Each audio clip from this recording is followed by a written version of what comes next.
All right, my fellow agents. It is I, X7, your dapper dinosaur agent and bibliophile. Yes, that's what book lovers are called. X7, the host of Xenorama, the podcast of heroes and monsters, and also the co-host of GD Explanations. Today it is Wednesday. That means it is time for a book review, and I've been holding on to this one for a minute, but since I had time yesterday while the Seven Mobile was getting examined, make sure all of its gadgets were up to date. You never know when you'll need them. I did a little research and I bought this book recently, and we are going to be talking about the art and science of the Crystal Palace Dinosaurs. This is by Mark P. Witten and Eleanor Mitchell. And I think I heard them talking on both I Know Dino and the Terrible Lizards podcasts, but definitely I Know Dino, one of the first ones I ever heard from Garrett and Serena. So it made me search out the book. It is from 2022. It is a bit expensive, but it's gorgeous and it's so well researched. It's full of both dinosaur data and historical accuracy. I just love it. And we're going to look at some of the pictures. You can buy it on Amazon or directly from them, whichever you want to do. So, and before we get too much further into this, please like, share, and subscribe. Leave me a comment. What do you think about these original dinosaur, the way they viewed dinosaurs? I love vintage paleo art a lot of times because it's so imaginative, because they had no idea what these animals actually looked like. And they didn't know anything, and they just tried and guessed. Sometimes they got better guesses than others, and sometimes, as we see both the Megalosaurus and the Iguanodon, they did not. So, having said all that, I just wanted to include that. Let's roll, or let's dig into it, what with being paleontologists and all, even amateurs.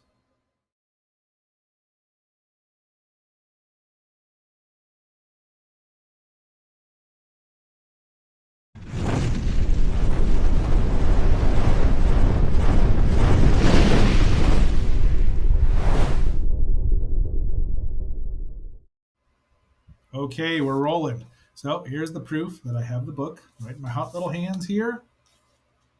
It's gorgeous. It's full color when appropriate, but a lot of the pictures obviously are not. I mean, and they do contrast with, there's an ichthyosaur, what they look like now, which the ichthyosaur was pretty easy to get right, except for the tail, which they didn't realize it had an upper fin as well. But it talks about all of everything that's in the park, and then it goes into geological stuff and how they recreated the plants that were there, timelines when it was built. It's a phenomenal book. It's obviously a labor of love and well worth every penny. I don't know what else to say really. Like I said, we're not going to talk about too much about what. There's a mosasaur. At least it's not eating my beloved plesiosaurs. I'm hoping that they talk about. They call them, the pterodactyls. They call these. Where are my plesiosaurs? They have a weird name for them. They have the analiosars, ichthyosaurs.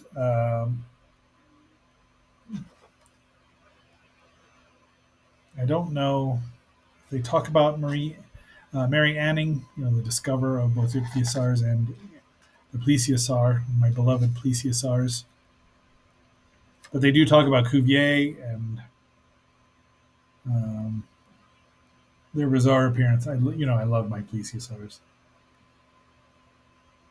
Yep, Mary Anning, 1823. So, discovery of a complete skeleton. The woman, I'm glad she gets her credit now. We'll be talking about Mary Anning at some point in time. Anyway, yeah, so we'll see them, a lot of the plesiosaurs, and just all sorts of, and even some pictures that I've taken. Not at Crystal Palace, I've not been there. It's a dream, but someday, maybe someday. So, let's look into, we're going to get a little trailer here because this won't take too long.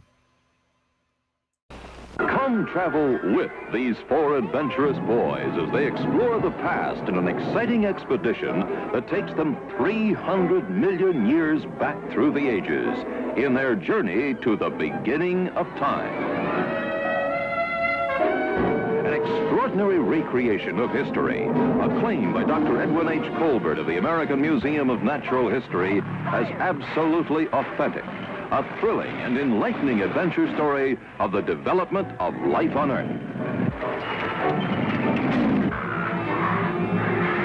Look out! They've seen us! Here they come!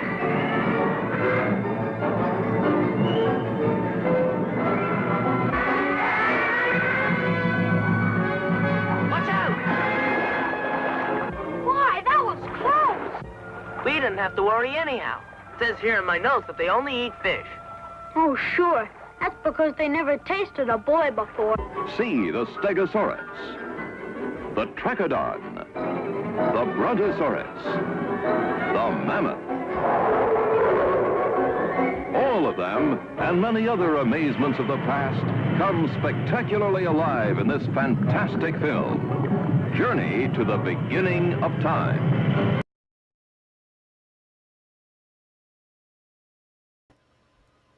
This was the first picture I took of the book about a couple of weeks ago. And so we get in, and of course, this may or may not have happened. Just drew it in there for a little levity. Love me some Calvin and Hobbes. Calvin and I probably would have been friends, I would think. I don't know if Hobbes would like me, but be that as it may. This is the opening of the book here. It does have the cover. There's only 3 dinosaurs in the park, 3 actual dinosaurs. The rest are other prehistoric animals, including some mammals, which get short shrift here because they're mammals. I mean, I like some of them okay, but there's a Friends of Facebook, Friends of the Crystal Palace Dinosaurs on Facebook. I highly recommend that if you want to see what's going on with them. And there's just the contents. And they got dilapidated over time because it fell out of favor. The look of them fell out of favor, but then they but then they were reconstructed and put back together, and the whole place was remodeled simply because it's an historic landmark and deserves to be protected and preserved. So I'm really glad of that. So it was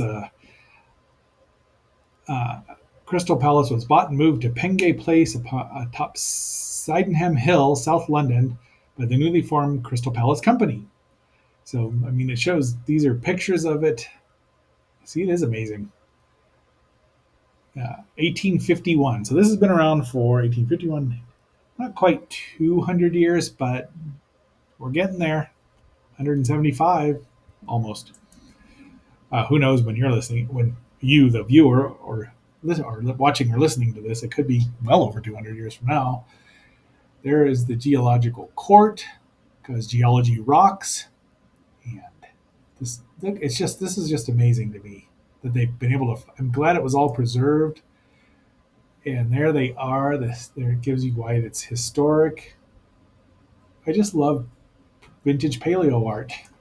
It's so imaginative and so unrealistic. And these really were terrible lizards, monstrous beasts that they just thought they'd be out to get you, whether they ate plants or not, or meat. So here's our creator and the designers. Here's more pictures.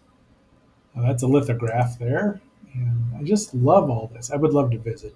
I know how much I love Dinosaur Land in Winchester, Virginia, or White Post, if you will. So I'd probably love this just as much. But look, I mean, they've given this the iguanodon with its horn on its nose. Tertiary, secondary. So restored geology and landscape features. So this is what they thought it looked like. Just, I can't, talk about it. It's just, go buy the book, go read the book. That we're just, trying to whet your appetite here, make you want to buy it. Probably, and also go buy the the Carl Zeman Blu-ray set from Criterion to get a great looking copy of Journey to the Beginning of Time. There's the pterosaurs. See, there's a. These look like they were sculpted in clay here, but some kind of antelope or deer, a turtle. That's always what I figured the sound a turtle would make. How they built them, a brick and mortar. They actually hosted people, had parties inside of the dinosaurs. And there's that's the well, we'll find out. There's the Mylodon, although I think it's the Megatherium. Yeah. So that was found in America, North America, that is. There's the Mosasaurus there. It's not complete, too deliberately incomplete. So because it's in the water, which did not help it out, and it had to be restored yet again. But it looks a little different these days. I mean, they were basing it on what they knew, and there was nothing like it. Look at these pterosaurs. Oh my gosh. They did probably scavenge. It wouldn't surprise me. So I just. All right. Yeah, there they are. That's the Hylaeosaurus, which is the third dinosaur who gets very short shrift. He's an ankylosaur and chylosaur. So there he is, right there, as we know him now. I don't think he's got a club on his tail. So, but it's not too dissimilar, really. Oh man! And the Teleosaurus chapmani is it's a crocodilian of some kind, as far as we know. That's what it looks like now. Thalassosuchus. Yeah, I wouldn't want to see that coming after me. Now we get to the good parts here. There's the Moses and an ichthyosaurus, a vastly oversized ichthyosaurus. That's the these are they made their appearance in Jules Verne's Journey to the Center of the Earth. Probably the first time a mosasaur or an ichthyosaur ate. One of them tried to eat my beloved plesiosaur. But they're just, look at the size. They got the eye size right. They have gigantic eyeballs. There's this, right, and there they are. What we think of them, what they look like in real life now. There was no bone in the upper tail part of the tail. So good swimmers. Now we have my fantastical plesiosaurs, and they're all pretty much the same plesiosaur, although they were given three different names at the time. That's the Thalassiodracon, which is probably a smaller one. Yeah, definitely. So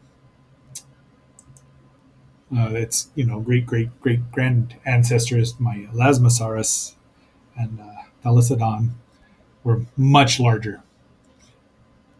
So that's the Labyrinthodon of Crystal Palace, and it is a amphibian. So there you go. You got your prehistoric frog. There you go, frog.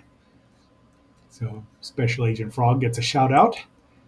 And that's what it looks like now. So it's a pretty good sized one, 5 to 6 meter long animals. So that's, 5 times 3, 18 to 20, probably 21 feet. That's a gigantic amphibian. There's the turtle. And look, it's got lower fangs. Maybe Gamera wasn't as far off as we always thought. I should put a Gamera in here. All right, in there. There's the reception.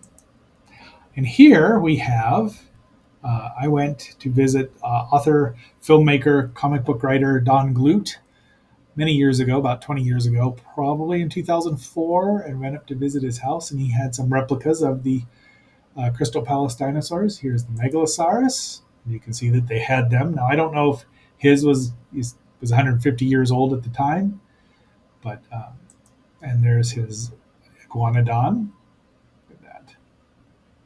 I mean, it was a lot of fun. His house had so much fun stuff in it. dinosaurs and superheroes from the serials, just even, I mean, trains and just cool, really cool stuff. And he was very gracious host. Um, and let's see, so more of that. There you go, with artwork that was inspired by the Crystal Palace Dinosaurs.